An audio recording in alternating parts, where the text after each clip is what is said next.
Welcome, everyone. My guest today is Lead Analyst Logan Mohtashami to talk about a recession versus a soft landing after the big Fed rate cut. Logan, welcome back to the podcast. It is wonderful to be here, Sarah, and I am, trying out my wardrobe for the Vegas event coming up soon. So that's going to be a show.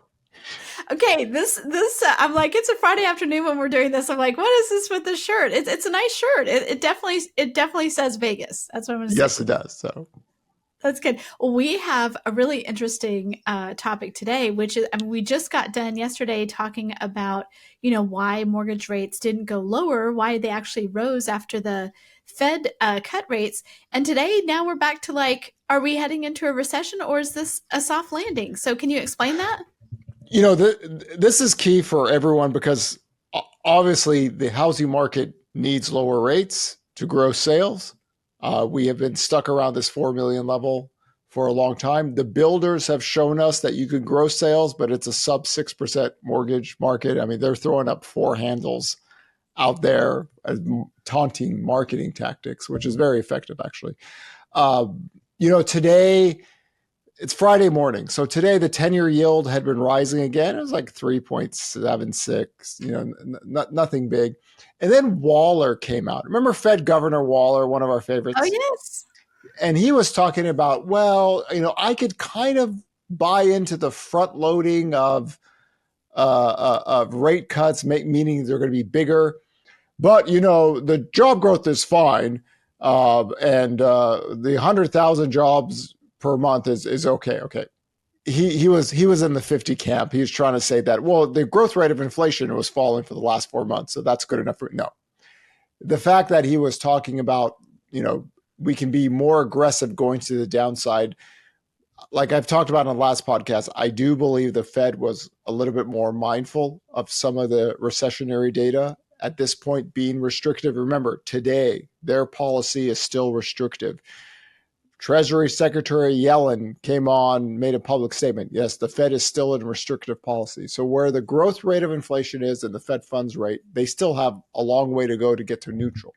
So what do we look at now, right? What are we focusing now? So number one, we always at this point keep an eye on residential construction jobs and manufacturing jobs. Now, mortgage rates have fallen. God, the Fed got lucky. Mortgage rates had fallen since June, and all of a sudden the builders started to pick up activity. They tend to perform better. So residential construction workers, the single family construction workers have already kind of lost some jobs already from the peak, but they're kind of being stable. Apartment sector, that's one thing we have to keep an eye on. There's going to be a lot of defaults going out in the future. Does the credit market get more tighter in local communities? I get this question a lot. What about the commercial crisis, right? We're sitting here, all these loans are going to come maturing. Wouldn't that create a 2008? So one of the things I've talked about in this subject is that I do believe the Fed is going to have a plan to clean up a lot of the mess, kind of like what they did with Silicon Valley Bank. They're going to merge a lot of banks they can, create a credit facility, because to me, what the Fed and the government does not want is credit getting tighter and nobody lending to small businesses. You can't grow an economy without credit. This is why I always tell people say, credit card debt. Credit card debt's been growing through every expansion, right? So, that's not abnormal. So we keep an eye if there's stress in the banking systems because of some of these loans coming in due. Does the Fed need to create another kind of facility to facilitate the process of getting these banks merged in, because they're toast, right? These, I know Amazon has talked about bringing people back, and there's a lot of companies talk about bringing people back to the office. That can alleviate some of the concern, but we keep an eye on commercial, we keep an eye on residential, and we also keep an eye on manufacturing. And you put them together, once you start losing jobs in those things, the Fed is, in a sense, too tight to really switch anything. So this is why I think Waller came out today and made a statement about, listen, we believe that we can go bigger, faster, down to a level to where we feel neutral. And remember, neutral is not an accommodative stance. That means, and for everyone listening, that means there's a potential for mortgage rates and bond yields and the Fed funds rate to go lower than anybody's talking about now, because nobody's talking about recession with the Fed. All we're talking about here is what the Fed believes we are, because the Fed said, quote unquote, our economy's fine. Job growth, we're mindful of it. There's risk. There is no discussion of job loss recessions yet. And the bond yields and everything have not priced in that reality just yet. So I mean that's the question, like how big do you think job losses will get? And let's take into account the fact that, when you're talking about the commercial side, you're talking about like just low demand to go back into those buildings, and then all of the loans, I guess defaulting, right, with those banks, with the regional banks. You get maybe 15 to 26 cents to the dollar. That's about it. So you're not going to get anything else more than that. So there's no way some of these banks could stay in business if they come and do. So I think in that context, we're going to be having a lot of mergers going up. Now, a lot of debt's going to come due over the next few years. So we just keep an eye on that. But again, there are levers, and I say this in all honesty, there are things we can do to mitigate any recession. My concern is that because what happened in the last recovery, the Fed might be a little bit gun shy, or the government might be a little bit gun shy, right? I'm not in that mindset. I always say, I'm not one of these, oh, we have to have recessions. They cleanse out things. And, it's a very inefficient process how recessions kind of work. But there are companies that are just not, I mean, that's capitalism, right? You're going to fail. That's what we see in cycles. So you can't necessarily prevent recessions from happening, but you can mitigate it. And one way to mitigate recessions is drive rates lower to facilitate credit demand or growth demand or investment demand. The investment side doesn't get talked about a lot. And we talk about multifamily constructions. There's a lot, the delinquencies there are just as high as they were in 2008. It's like 0.5%, but still in this context, we can get ahead of the curve. I just feel like the Fed needs to see a few months of job losses before they start really kicking in, because I think the last thing they want, well, I mean, they're kind of stuck in a bad situation. They talk about there's no recession, but by the time they see the data, it'll be too late. The question is, do they really pull? They can pull so many levers to mitigate the recession. The question is, will they get to that size? I don't believe this Fed has not proven that they would. This Fed is still behind the curve. This Fed is purposely behind the curve. Maybe I'll be wrong. Maybe when jobs are being lost in that situation, they could take the next leg lower. And for anybody in the real estate and mortgage industry, that is really impactful, because then you got lower rates for longer, and all of a sudden people can start making plans about the future because the cost of debt has come down. Because from your perspective, I mean, so a recession, it's weird when you're in housing when recession means rates fall, that's great, but then are there less people who can afford to buy houses? But That is you don't not, see that. that is a variable. So I always say it this way: my army's bigger than yours, Right. right? And this is how I try to talk about this, because remember during COVID, we had 20 to 30 million people unemployed. We had 5 million in forbearance. We had 35 million people off the grid. We're not losing 35 million people in the next recession. No. Sorry, I mean that was a once in a lifetime health event, not an economic event. In this case, we're going to have over 162 million people working, and this is key for everyone. So if everyone needs to talk to Uncle Dave or anybody else out there, think of this: I got 162 million Americans armed to the teeth, and those that are home buyers or home sellers that want to be buyers and anything, they're waiting for rates to come down, right? The cost of it makes the choice easier. You could qualify. More people qualify with lower rates.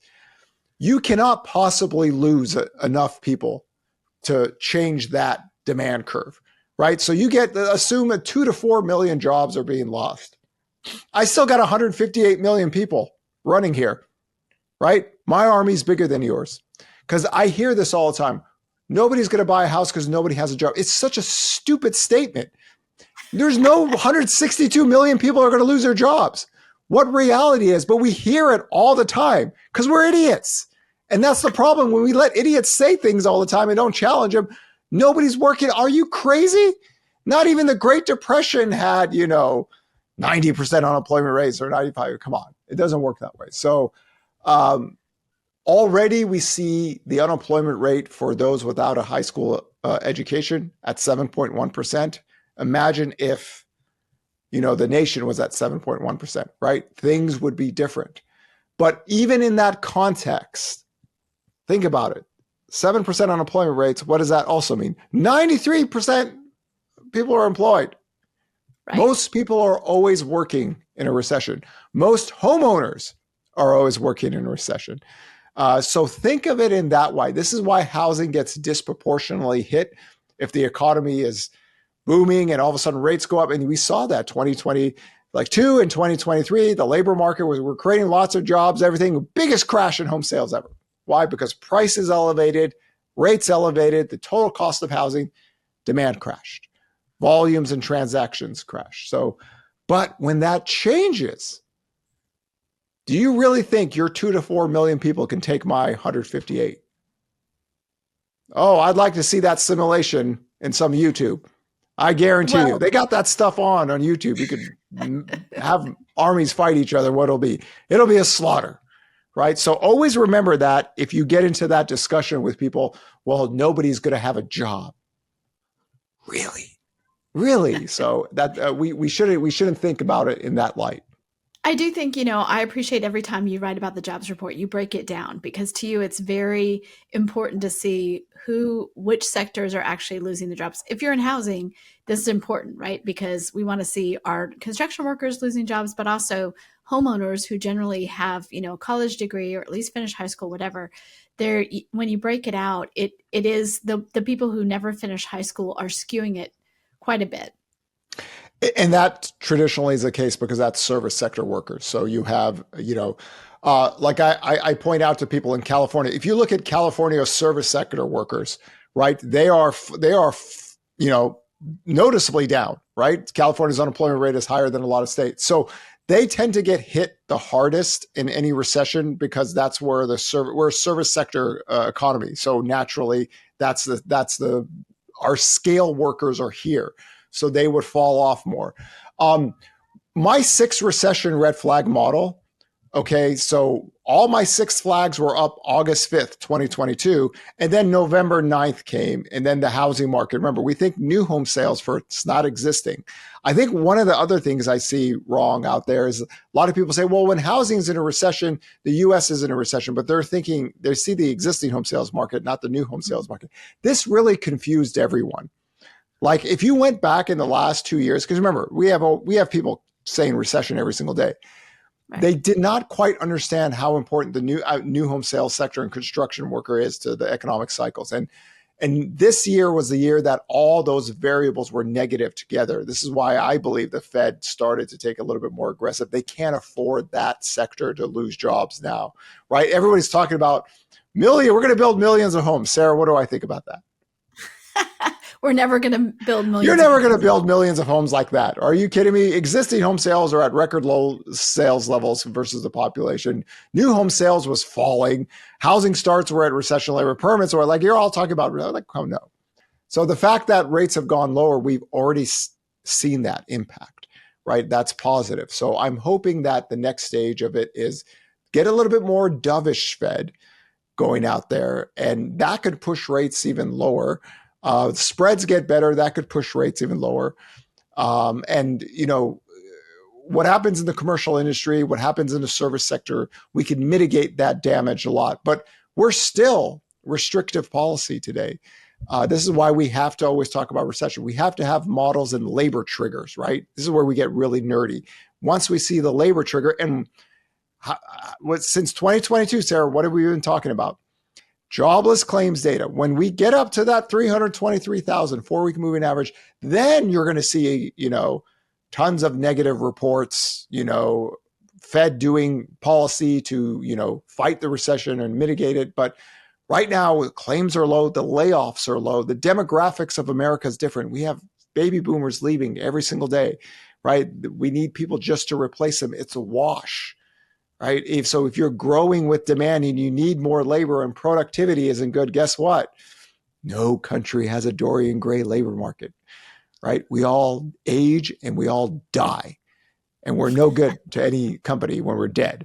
So we need people to replace, right? And then if we grow demand and productivity is not there, we need more manual labor. So hopefully that could kind of maybe explain why we haven't had mass layoffs. People get laid off every single week. This is why jobless claims is never zero. But it's the layoffs to hires that changes the cycle. So, this is why I say you play with fire when you stay restrictive for a very long period. And hopefully, what Waller said, we have room to go down lower, faster, bigger. That's good. We want to get them there. We saw that 10-year yield fall 5 basis points after that. So we keep in mind of us, and this is why when I do my jobs reports, I always highlight certain labor triggers. And we've talked about this time and time again, job openings data, quits percentages, these things that the Fed is talking about. These are what they track. Labor market softening noticeably. Don't let anybody tell you that's not the case. We were running over 200,000 monthly jobs, and now the last 3 months are 100K. So that has to change, or it has to stabilize. It can't go lower.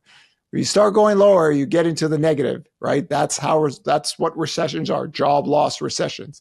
So we'll keep an eye on this every single day, every single week, every single month. We write those reports to give people levels, but it's really critical for this industry because housing tends to outperform because most people are working, and rates go lower does help demand. So that's why this conversation has to be had, and talking about it, what happens to housing in a general recession. And we always talk about, bringing out that data going back to 1942. Like people say, oh, the next recession, nobody's going to buy homes. Home prices are going to crash 30%. We had another clown TikTok stock trader right out there and said, oh, don't buy a house until 12 months. Home prices are going to go down to 30%. Rates are going to go down to 4%. And I'm like, these men don't read. Oh, these and men it's don't read. terrible advice. Yes. Don't So and you have to go after these people. You cannot let these cowards run out there. See, this is where the academic world failed America. I mean, we've had so many of these housing crash people for 4 years. They have tons of followers, right? And they're doom porn for a reason. They get them. They don't believe it. Trust me, none of these people believe this stuff. They're just doing it for attention. So you have to combat it with data, with facts, with models. With models, Sarah. That's how with you fight them. models. That's how the nerds fight. Fight them with the models. Get them into live debates. Force them to do something they can't. They can't. Okay, so we had such a big week of news on a lot of fronts. Definitely the economic front. We've had the Fed. We've had all these reports come out. What does next week look like? Or I guess when this comes out, this will come out on Monday. What is it? A quieter week? Can we just like take a Well, we're breath? gonna have new home sales coming up soon, and again, we had such a big report last time that I think some of that gets revised. We could have a growing month to month if the revisions are big enough, but the builders' purchase application data is still showing year over year growth. But I think the next bit of data line is going to be jobs a week again. If we look at PCE inflation, it's the month to month, like Waller talked about. The month to month data is coming in slightly lower than they're anticipated. So it's the disinflation is there, but the PCE inflation report at the end of the month, and then jobs week. See, jobs week becomes more and more critical because Ooh, they've lost their leeway, right? When it was at 3.5% unemployment rate and job openings were at 11 million, you're not worried about any big job loss recession. Except that's not the case anymore. Job openings have fallen, wage growth has fallen. So jobs week is more important than the inflation data. Why? Why, Sarah labor Wheeler? over inflation. Yes, you're Yo, showing the yeah. Oh, baby. Here we go. Labor over inflation. By the way, I love the merch that our fans are making, they are making so much and they are merch. making, we're getting t-shirts and stuff sent to us, and we got some creative fans out there. So, We really do. yeah. So obviously, just to give you guys a hypothetical, let's just say inflation data picked up a bit, but we were losing jobs. What do you think the Fed's going to do there? right? It's one thing it was at 9%. CPI was running at 9%. PCE was running at 7%. We got two handles now on them, right? Right. You can't, this is why labor over inflation. We're only having this discussion because the labor market finally, they couldn't hide it anymore, right? They're like, oh, after the revisions and after they're like, oh, so I Now they would say have that coming questions. up, coming up is we're going to go up to the jobs week again. Every jobless claims data is critical. Every jobs week is critical, and we've had such a move already. Well, Logan, thank you so much for joining me today, walking us all the way through it. It's been great to talk to you through all these changes, and I'm glad you're on the case as we go forward. Pleasure is always mine, Sarah.